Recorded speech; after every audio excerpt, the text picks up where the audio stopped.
soy Alberto Soto, como han dicho antes, y como he dicho yo mismo, soy investigador predoctoral en la Universidad de Burgos, concretamente en el centro ICRAM, situado en el edificio I+D+I, y hoy vengo a hablar de una presentación que se titula Ojalá que la contaminación se vaya por las ramas. Espero ir desvelando poco a poco este título. Y nada, en primer lugar, presentarme a mí mismo. Me gradué en Biología por la Universidad de Salamanca. También cursé un grado en Agrobiotecnología. Y pues después de un tiempo, ya aprovecho para volver a decir y agradecer a la gente que pues al final confió en mí a través de las prácticas de la Fundación de la UBU, pues fueron conociendo y empecé doctorado en avances de ciencia y biotecnología alimentarias con un título de tesis denominado Desarrollo de sistemas de remediación de emplazamientos contaminados basados en técnicas de fitorremediación en combinación con bacterias promotoras del crecimiento y su integración con sistemas bioelectroquímicos. Que por favor no me vayas a dejar repetir otra vez. Vale. Al final yo quiero que quede claro al final de esta presentación qué es la fitorremediación, que es un microorganismo promotor del crecimiento vegetal, y el sistema bioelectroquímico pues lo podemos dejar para más adelante para gente que tenga más nociones sobre el tema, y no tenemos hoy a mi compañero aquí que estaría encantado de explicarlo en más detalle. Bueno, entonces otra vez agradecer a mi equipo. La verdad que tuve mucha suerte de caer en un centro como ICRAM en el que todos colaboran entre sí, que hay varias líneas y que al final, además de un desarrollo científico, tenemos un desarrollo personal entre todos, y eso es algo que al final va más allá de la investigación, va más allá de desarrollo personal. Entonces, los proyectos en los que estoy relacionado dentro del centro son estos: Tribiome, que está relacionado con el microbioma del trigo; Fibi, que también hace uso de la fitorremediación, pero como producto final intenta buscar fibras para la industria; Biorem, que también usa diversas técnicas de bioremediación, y en el que se incluye dentro de mi tesis en sí Biosismo, que desglosaré más adelante, y que todos están relacionados con bioremediación, fitorremediación, que también definiré estos conceptos más adelante. Entonces, en primer lugar, y voy a intentar que colaboréis un poco, si me sale bien, ¿qué es un contaminante? Yo tampoco, pero tenemos la RAE, ¿vale? Entonces, según la RAE, es algo que contamina el agua, los sedimentos sobre el medio ambiente. Muchas gracias, Pérez Reverte, por volver a decir lo mismo. Pero bueno, al final, creo que me ha gustado una definición no sé si conocéis esta página, que se llama Wikipedia, que es una sustancia o energía introducida en el medio ambiente que tiene efectos no deseados o que afectan negativamente a la utilidad del recurso.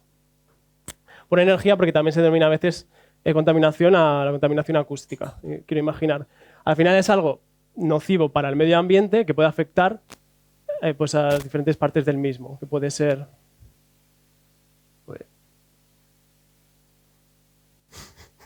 No, por favor. Bueno, ok. Se ha petado y ahora está pasando todo. Vale, ¿puedes volver atrás, por fin? Vale, pues suelos, agua, sí. Entonces, la siguiente, por favor. Ay, no, solo dale para atrás. Quería deciros qué se os ocurre como contaminante, ¿no? Cuando dicen contaminante, ¿qué ejemplo pondríais? De uno en uno. A ver. Ya, a ver, el primero que se viene a la cabeza yo entiendo que sean, por ejemplo, los plásticos.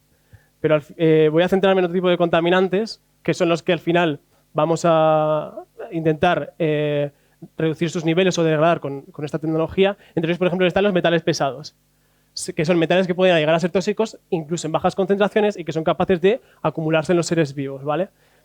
Entonces, este sería uno de nuestros contaminantes. Otro, los pesticidas, que son sustancias químicas usadas para eliminar plagas y que muchos son tóxicos para humanos y la fauna no objetivo, y también se acumulan en el ambiente. Otro ejemplo de contaminante, los hidrocarburos aromáticos policíclicos, todos estos derivados del petróleo, que también habló mi compañera que estaba aquí, Sandra Curiel, el año pasado en Pint of Science, y que bueno, son moléculas que se generan al quemar materia orgánica y que son cancerígenos y persistentes en el medio ambiente. Luego también quería destacar los antibióticos, que claro, cuando hablamos de antibióticos no pensamos en antibiótico como contaminante, pero al final los antibióticos son fármacos usados para eliminar bacterias. Es decir, que si están en el medio pueden afectar al microbioma natural del suelo o de las aguas en las que estén, por tanto, afectar a la biodiversidad del mismo y ser también una fuente de contaminación.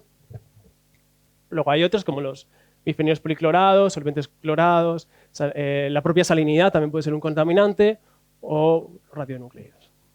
Ok. ¿Puedes pasar por fin? Perfecto. Entonces, las causas. ¿Qué pueden ser las causas de la contaminación? ¿Pasas por fin? No sé si se pondrá. Bueno, eran los Simpsons diciendo nosotros, la verdad.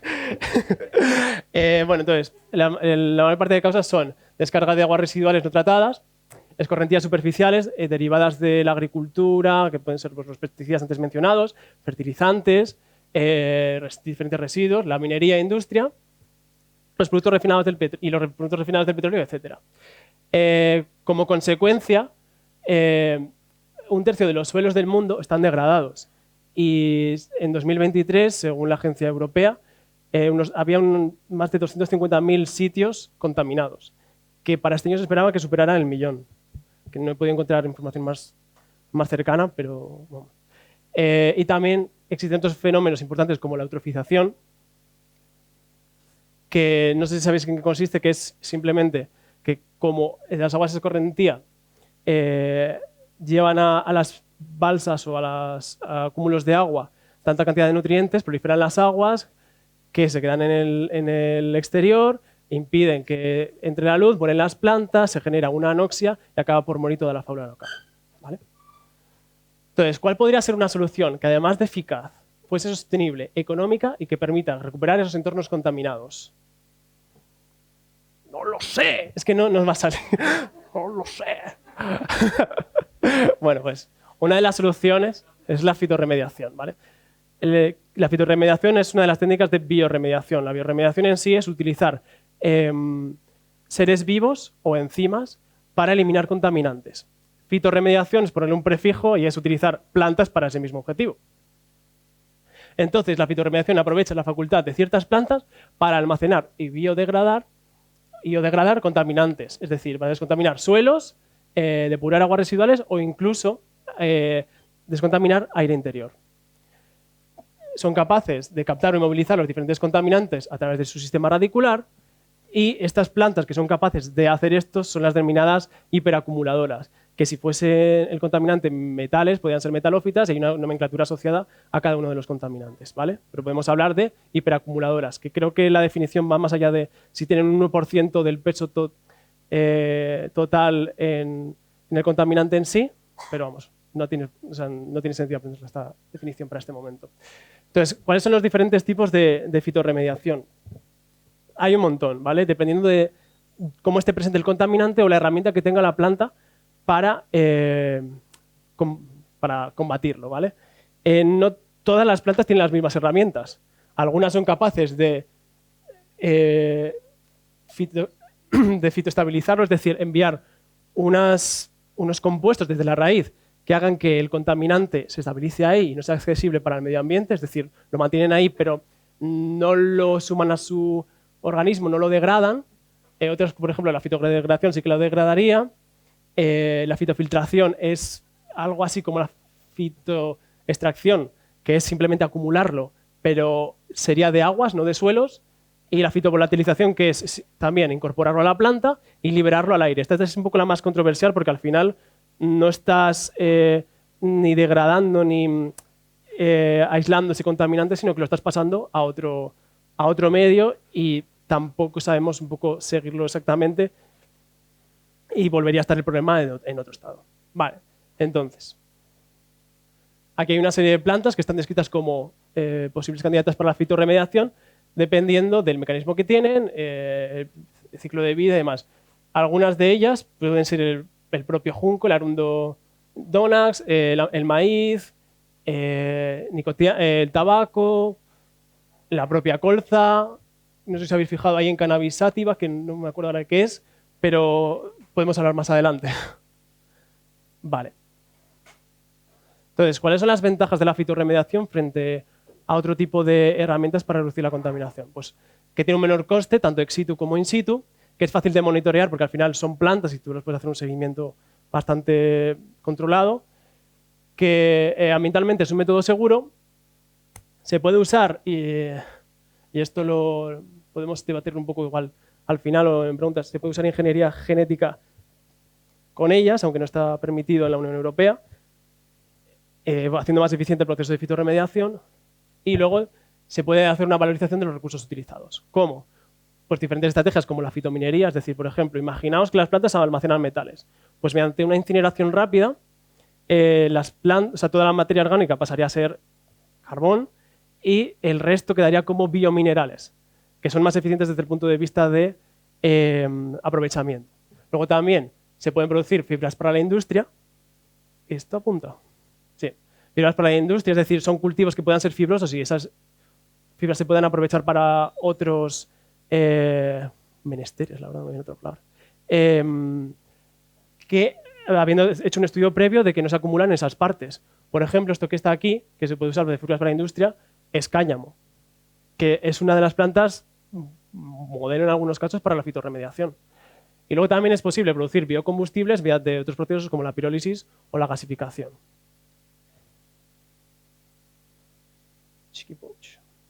Entonces todo es perfecto, ¿no? Pues aquí está la verdad y la verdad. Mira, pues gracias.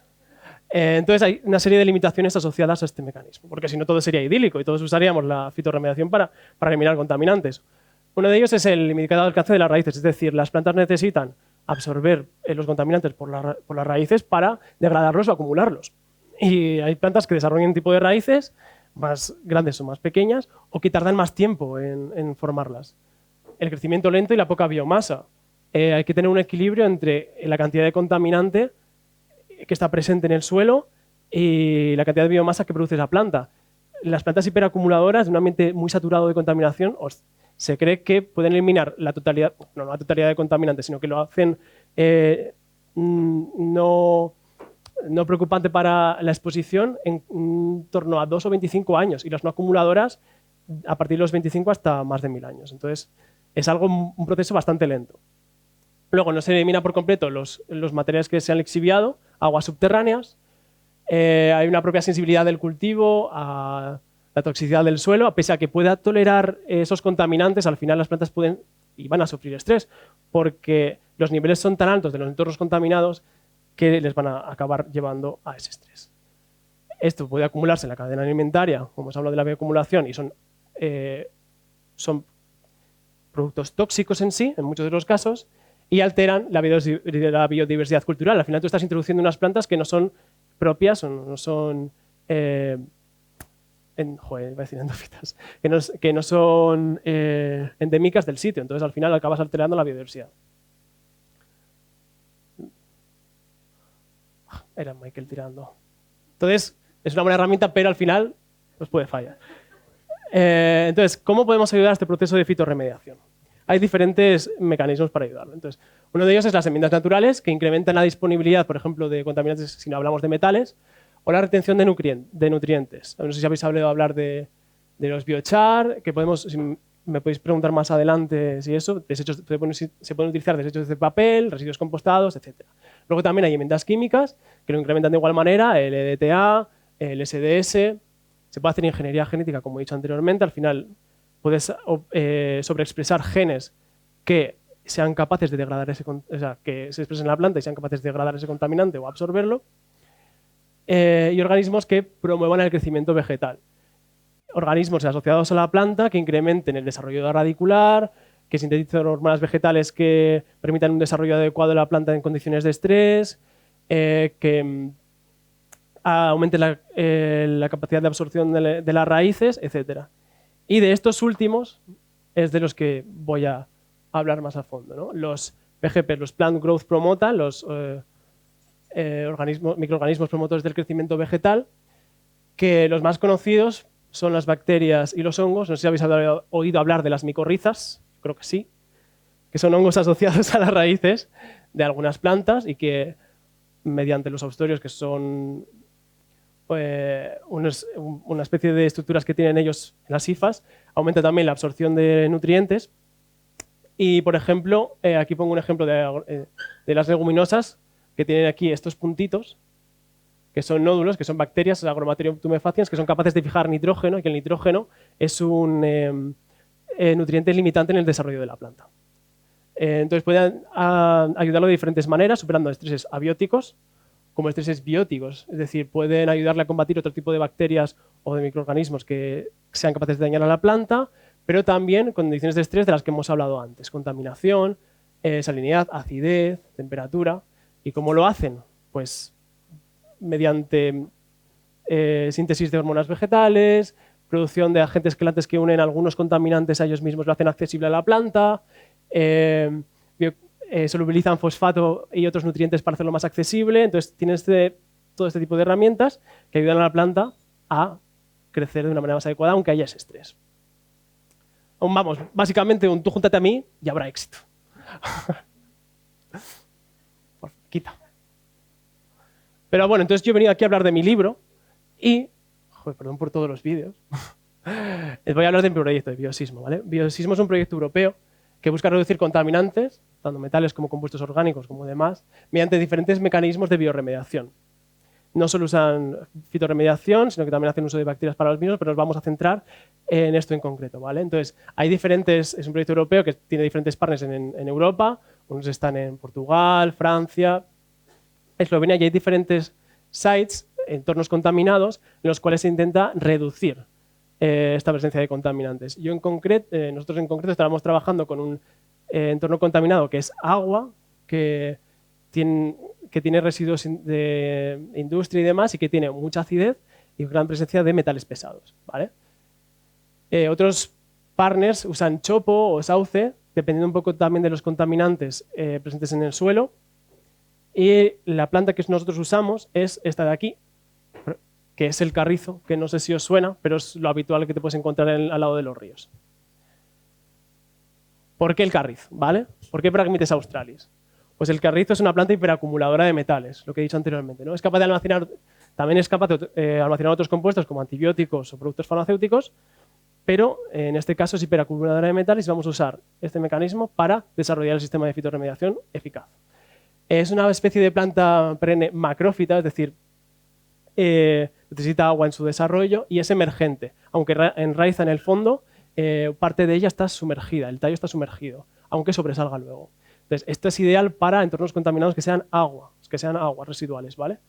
De hecho, el carrizo da nombre a un hábitat natural conocido como carrizal, que da vida a estas aves como los carriceros y otro tipo de... Es decir, el propio carrizo es un hábitat en sí. Entonces, es de ciclo corto y genera amplia biomasa de carácter fibroso, lo cual se puede aprovechar para la valorización del producto final. Y el mecanismo de fitorremediación consiste en una fitofiltración, es decir, es capaz de coger los contaminantes del agua y almacenarlos, en este caso en la raíz, lo que podría ser una especie de rizofiltración. Dentro de la investigación, ¿cómo se llega al voy a utilizar esta planta? ¿Por qué voy a utilizar esta planta? A veces pues lees bibliografía, como todos hemos hecho, pero desde la Universidad de Burgos hay trabajos previos en los que, como podemos ver aquí, prueban diferentes especies, 10 en este caso, y ven al final del experimento qué características fenotípicas son mayores en cuanto al final del experimento, es decir, cuáles han crecido más, cuáles pesan más, qué tienen más número de hojas, han desarrollado más raíz, cuáles presentan más dentro de ellas metales.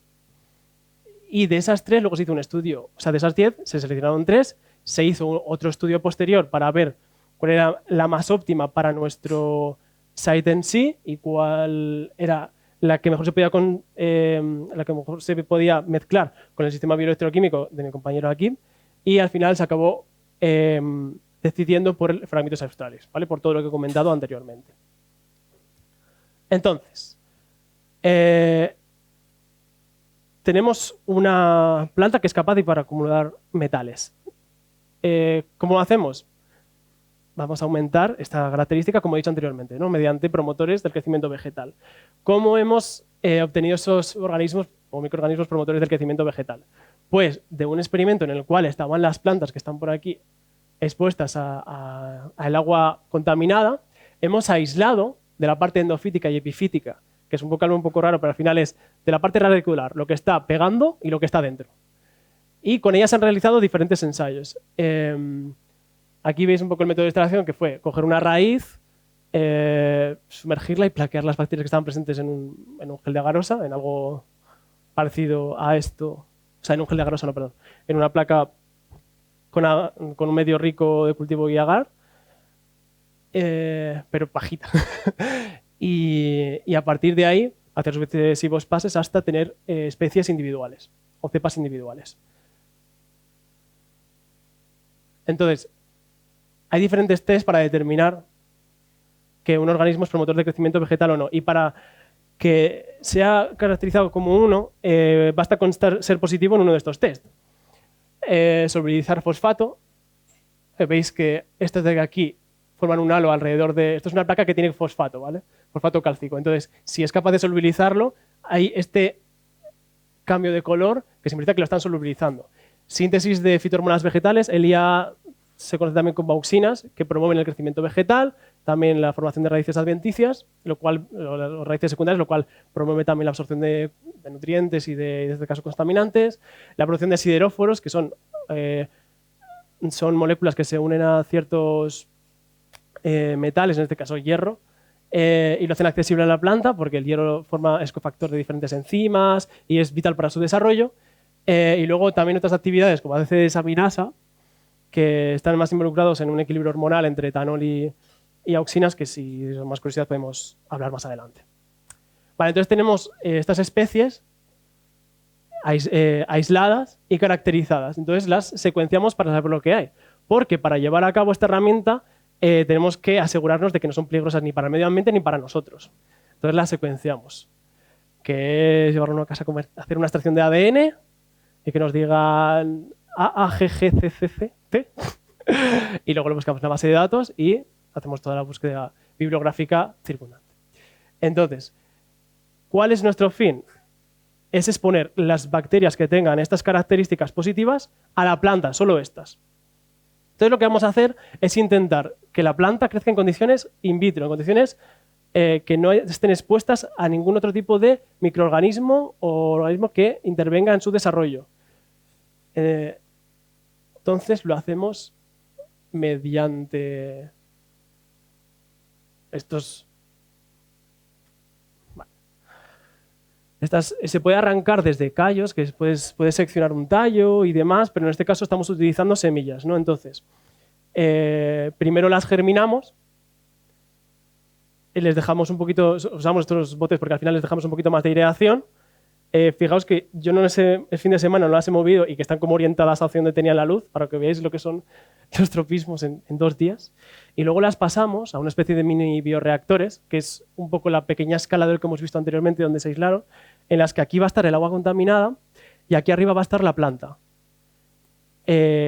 Una vez estén aquí, las bacterias que han dado un positivo van a ser inoculadas y vamos a ver al final, después de un tiempo de exposición, si han aumentado su biomasa, si han crecido o no, han desarrollado más hojas, rizomas, porque estas plantas también se reproducen vegetativamente. Y con estas características, también analizaremos pigmentos, vamos a ver qué bacterias o qué conjunto, ahora también hablaré, es mejor utilizar en los siguientes pasos.